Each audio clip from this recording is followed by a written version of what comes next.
Vote सीटें लेकर के जीत हासिल करेगी और पूरे देश के अंदर एक राहुल गांधी जी की यात्रा से जो पूरा देश जागा है, पूरे देश ने अपनी बात कहने का राहुल जी को मौका मिला। लोगों में एक डर का भय था, कोई भी आदमी बोलेगा, कोई पार्टी का नेता बोलेगा, उसी के घर ईडी और दूसरी कई एजेंसियां ये भेज देते हैं, जो कि एक पूरे देश के अंदर इन्होंने आतंक का माहौल कर रखा है। आप देख रहे हैं रोज की रोज, आप करनाल में देखिए एक पत्रकार साथी पर नाजायज धाराओं में पर्चे दर्ज करना, सिर्फ उसकी गलती इतनी थी कि वहाँ से सैकड़ों लोग खड़े थे, उन लोगों को की समस्या को लेकर वो तहसीलदार से मिला और उसने लाइव चलाया और पूरे लाइव में कोई भी एक चीज़ ये बता दे कि किसी पत्रकार साथी ने किसी के साथ बदसलूकी की हो। और अब जो सीजन पे, चाहे वो गेहूँ का सीजन हो चाहे जीरी का सीजन हो, प्रदेश की मंडियों में हाहाकार मच जाता है। ना बारदाना समय पे मिलता, ना ट्रांसपोर्ट समय पे मिलती, और जब भी फसल आती है कभी यूपी के बॉर्डर पर नाके लगा देते हैं, कभी पोर्टल में लोगों को परेशान कर देते हैं, 2-2 दिन तक किसान कांटों पे खड़ा रहता है। इस तरह की स्थिति इन्होंने पूरे प्रदेश में और पूरे देश के अंदर पैदा की हुई है। उसका जवाब जनता, पहले जो लोग दबे हुए थे, डरे हुए थे, राहुल जी ने कन्याकुमारी से लेकर जो कश्मीर तक यात्रा की, लाखों करोड़ों लोगों से वो मिले और उन्होंने कहा डरने की जरूरत नहीं है। इस देश के अंदर राहुल गांधी जैसा एक मजबूत नेता है, निष्पक्ष नेता है और बेदाग बेलाग नेता है।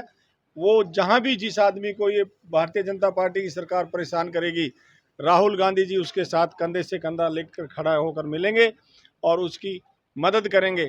तो इस चीज़ से पूरे देश के अंदर जो ये डर पैदा करना चाहते हैं, वो माहौल दूर होता जा रहा है।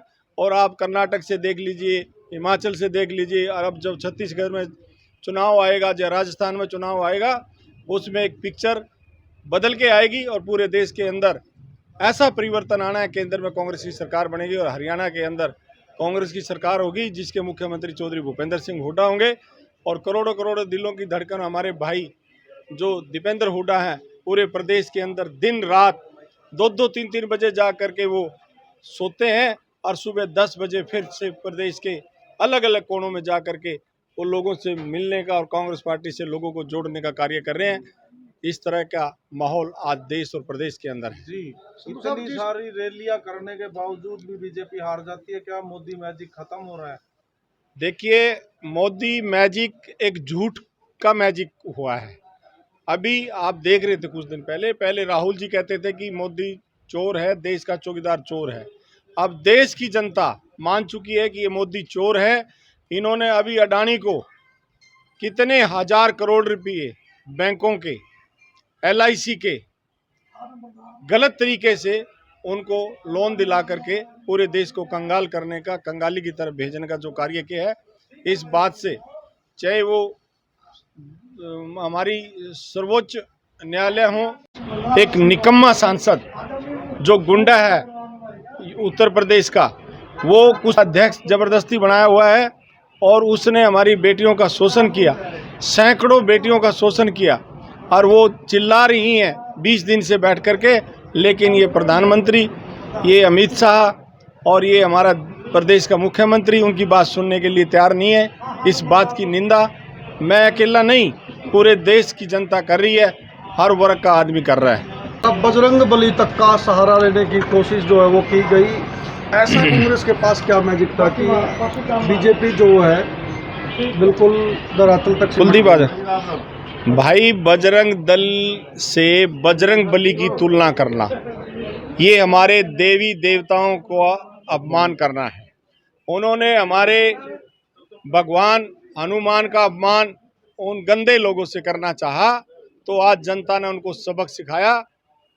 वरना तो कर्नाटक के अंदर 125-30 सीट आनी थी, लेकिन जब बजरंग दल से तुलना की तो ये 150 सीटें कांग्रेस की वहाँ आएंगी और बुरी तरह कर्नाटक में बीजेपी पराजित होगी। शासन वाली सरकार का आ गया, क्या लगता है हरियाणा में भी कुछ ऐसा है या हरियाणा में ठीक ठाक ढंग से बीजेपी? भाई, हरियाणा के अंदर आप किसी जिले में देख लें, आपको रोज़ मिलेंगे। मैं तो करनाल की कहूँगा, ज़्यादा बड़ी बात भी नहीं कहता। यहाँ कोई कितने भ्रष्ट तहसीलदार पकड़े गए, यहाँ का डीटीपी पकड़ा गया, यहाँ की एएसआई महिला पकड़ी गई, और पकड़ने को तो सारे प्रशासन को जेल में कर दे, इतने भ्रष्ट हैं। हर आदमी परेशान है। करोड़ों करोड़ों रुपए के घोटाले, 300 करोड़ रुपए का तो करनाल में किले में स्मार्ट सिटी बनाने पे, और जिस पत्रकार ने उजागर करा वो उसको उसका प्रसाद मिला कि उसको झूठे केस लगा करके जेल में कर दिया, आकर्षण उपल को। और कोई पत्रकार इनकी आवाज़ उठाएगा उसके साथ भी यही करेंगे। लेकिन मेरा आप सारे साथियों से ये अनुरोध है कि इन जलील भ्रष्ट सरकार से डरना नहीं है। कांग्रेस पार्टी के लोग आपके साथ हैं, आम जन आप लोगों के साथ है, सारे पत्रकार साथियों के साथ है। भ्रष्ट सरकार की, भ्रष्ट लोगों को उजागर करिए। हम सारे, अगर आपके साथ कोई अन्याय होगा, आपके साथ कंधे से कंधा खड़े होकर मिलेंगे, और आप सारे साथियों का हम सम्मान रखेंगे। कोई सरकार अपमान करना चाहेगी, उसकी लड़ाई हम आपके साथ आपकी लड़ेंगे। का चुनाव आज गिनती चल रही है, जो कि कर्नाटक में हम 150 सीटें कांग्रेस प्राप्त करेगी और भारी बहुमत से वहाँ कांग्रेस की सरकार बनेगी। मैं कहूँगा कि पूरे देश के अंदर एक परिवर्तन की लहर है, चाहे कर्नाटक हो, चाहे अब आगे छत्तीसगढ़ में चुनाव होना है, चाहे राजस्थान में चुनाव होना है। जिस स्टेट में चुनाव होंगे वहाँ कांग्रेस पार्टी भारी बहुमत से जीतेगी, क्योंकि देश की जनता जो भारतीय जनता पार्टी को 9 साल 9.5 साल दे चुकी है, उसमें देश के अंदर कोई भी विकास का कार्य नहीं हुआ, और कोई भी भारतीय जनता पार्टी का हमारा साथी ये गिनवा दे कि ये कारखाना देश के अंदर लगा, ये योजना लागू हुई जिससे देश के नौजवानों को रोजगार मिला हो। गए हाथ से हाथ जोड़ो में, कल फिर प्रोग्राम है, आपको मैं कल फिर बुलाकर दिखाऊंगा।